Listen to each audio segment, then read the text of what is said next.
voice, preparing itself for the election period, or the campaign period, if we're going to take note of what's going on around us, then it means that we must be conscious of these things. And so we're hoping that we'll be able to, each and every one of us in one form or the other, bring out some of the issues so that we can think about them and develop some kind of thought process about them. As the Honorable Bote, he just mentioned outside there, if there's going to be violence in politics, it's most likely not going to be anybody in this room, because you're probably not going to be as easily influenced into getting involved in that. But there's also the fact that you have influence. And so it's very relevant that we discuss that and take that message out there. I believe Ms. Dadzi, the MC, highlighted the fact that there are a lot of young people out there.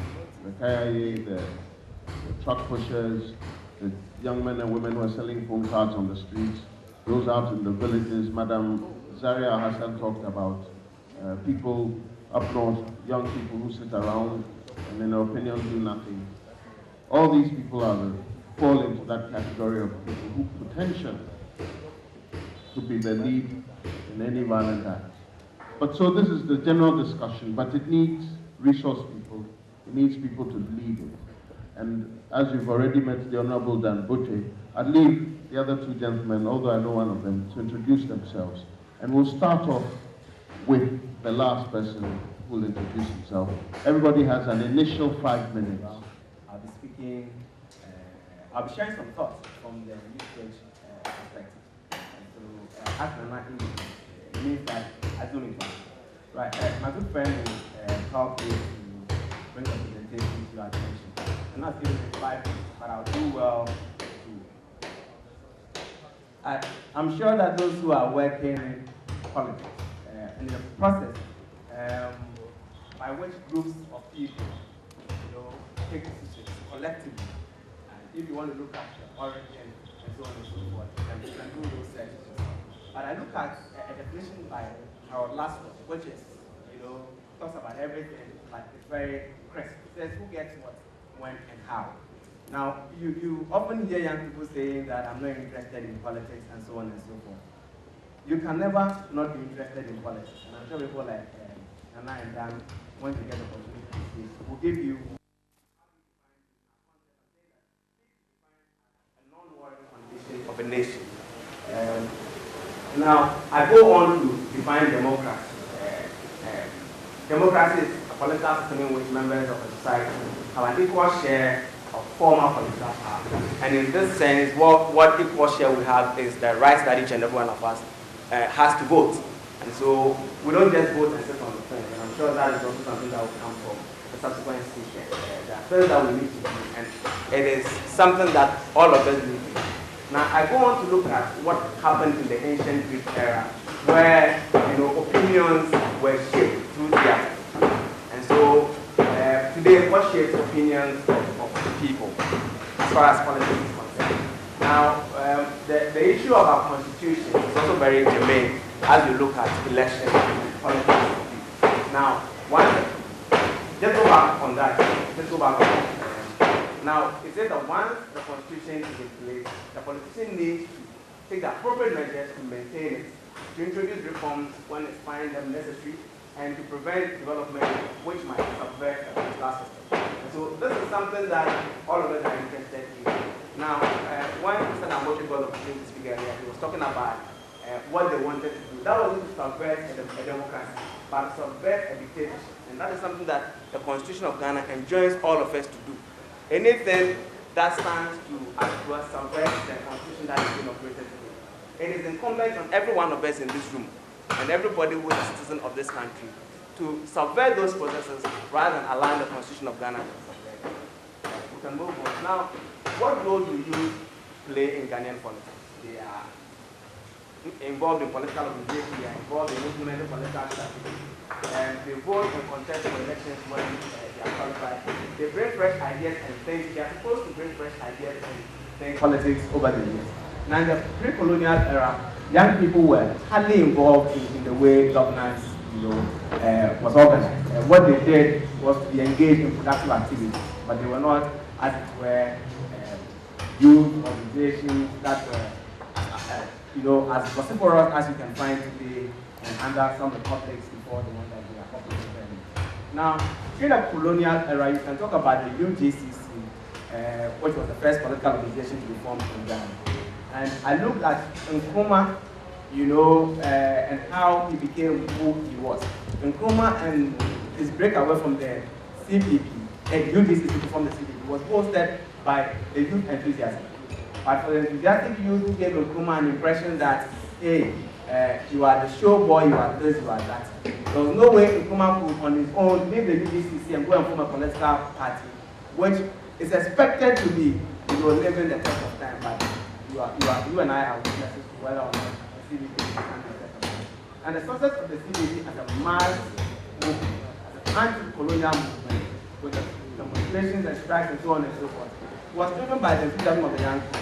Without that wouldn't have been possible. Now, as leader of government business, Nkrumah was 41. As leader of government business, he was 41. And he was assisted by many youthful colleagues. Many of the appointees who were Africans, were youthful, they were not older people. Now, if you look at our political history as a people, our political history has been heavily influenced by young people. And I shared a few thoughts. Nkrumah was 41 when he became leader of government, 47 when he took over. Now, Afrifa was 32. Achampo was 41, Kufu was 41, Rollins was 31 when he came on in 1979, and 34 when he took over 1981. And he ruled the country for what? 19 long years. And this is somebody who started at age 31. And so it means that if you look at this history and look at the periods that each of them said, you look how heavily the youth have controlled affairs in the state. And as to whether these inure to our benefit is something that I leave for your own judgment.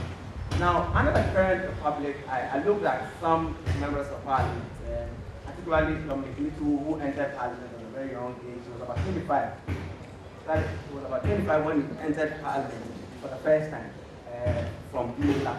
Now, you also look at, I'm not sure that who is the MP for National, I'm sure maybe he will pass. He also enters parliament at a considerably youthful age. If you go to Malaysia, the sitting MP, Dr. Matthew Boko Prempe, very young fellow, and there are a lot of them. Now, so the minister who is currently the chief executive of the National Health Insurance Authority also entered parliament at a youthful age.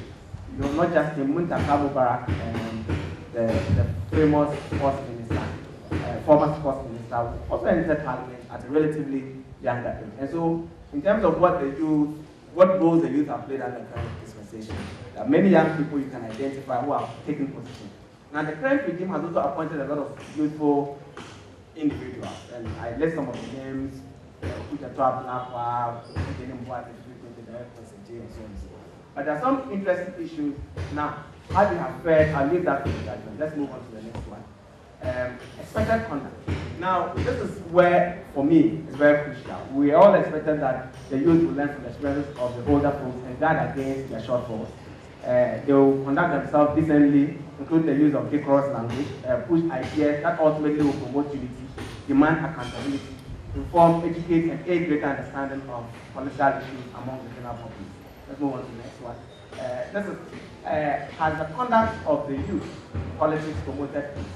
Now, here I look at in the media the discussions that have been ongoing over the past few years, and I cite another aqua on Rollins Inferno.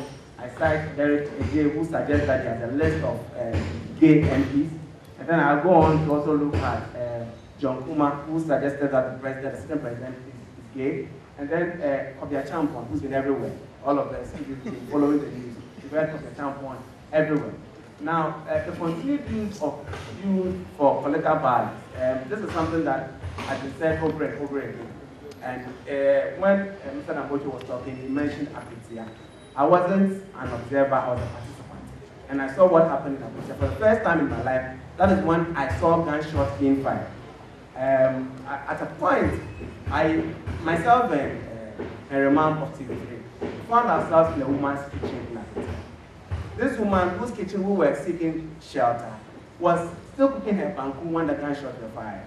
And we couldn't believe it because gunshots ran and you are sitting outside, cooking banku. A stray bullet could not hit and kill you. But that's the kind of mindset that our people have. And these are issues that need to be raised and discussed. Now, the food soldier phenomenon. I've heard Mr. Namboje say somewhere that the MPP, for instance, does not have food soldiers, or the food soldier phenomenon that today seems to create an albatross around the neck of our politics. It's something that probably we need to look at again. Now, do we need food soldiers? Do we need people who go out there to go and invite them to go and vote on the day of the election? Do we need people who will carry the messages to people in their homes and so on and so forth? We do need them. But how do we, ensure that these do not become difficult when parties win power? Let's go on to why this is going on. If not checked, the negative conduct that we talk about every day that we all seem to suggest that, they'll go away by themselves. They become the normal setting for political discourse, where rather than debating ideas, name calling is the order of the day. Now, also, countries with youthful population are more prone to civil strife. And you know the number of countries that have been listed here. You look at who and who were involved in the conflicts in those countries. Where the energy of the youth go, so does the nation. And this, I believe in. Now, youth politicians. This is what can be done. So now this is very, very important. Let me look at these ones quickly and then I'll sit down. Now, the need for the youth to refocus their energies on positive ideas. That is very important. Now, there's also the need to seek greater understanding of what politics should be about. And Dan mentioned that strongly. We all need to understand what politics should be about and not what I want or what you want. It's what politics must be about. Now, there's also the issue of the grand purpose, which is to pursue the good of this nation. You get it? If politics is not about the good of this nation, it's misplaced. Whatever it is that you want to do, if it is not in the good of this nation, you call yourself a politician. You must probably be looking at something that benefits you and yourself and your colleagues rather than saying that you want to be a politician. Now, in all of this, I'm asking everyone of us to put their hand first. Let's look at the next one, which is older politicians and what they can do. They must set positive examples for the youth to follow. Promote and reward positive behavior, identify potentials and groom, mentor them into becoming exemplary politicians, use legal avenues to seek redress in political and electoral disputes. One of the things that, reoccurred in Mr. Damote's case was that if people feel cheated in this process, what are they going to do? You get it? And if you listen to Zaria and the initial speakers, all of them were talking about undercurrents that are likely to lead to conflict. Now, there is conflict and there is violent conflict. We cannot say that, as we said, they are not conflict. All the issues that Mr. Damote raised are conflicts. They only haven't gotten to a point where they become violent conflicts. Because if these issues remain unresolved, then people are just sitting down and waiting for an opportunity to zoom into action. So let's not deceive ourselves into thinking that we are there. Now, the media, which plays a very key role, and Mr. George Sapon emphasized, the media should project positive behavior. In the 1980s, Margaret Thatcher, something that she did was to black out the IRA activities in the media. You get it? The Irish Republican Army, the activities were not known in the media. So that if you don't know it, you will not buy into it, you get it. There's also the need to invite those who are literate in their language and general political discourse. The last time I heard Damote on Super Morning Show, a year or two ago, he came and presented himself as someone who has a greater understanding of our politics. I've known him for some time, and he's not somebody that, if he differs with you, will throw his hand. He will take his mind and he moves on. And I think that that's a trait that every one of us young people must possess, if only we want to remain in politics. Now, initiate campaign to promote peaceful political engagement and improve the quality of discourse. I think this is something that every media house must take upon itself, because speakers before me have stated that if we fail to make the mark where it matters most, when we get to the brain and we slip in there, there will not be any media house that is profiting from the difficulties of our time. So here again, I'm asking us to put Ghana first. Conclusion. If we want a transformed nation, if we want to move Ghana forward, if we want a better future for ourselves, our children, we need to harness missionary zeal, and creative energy of the youth. This we cannot do without. And on the other hand,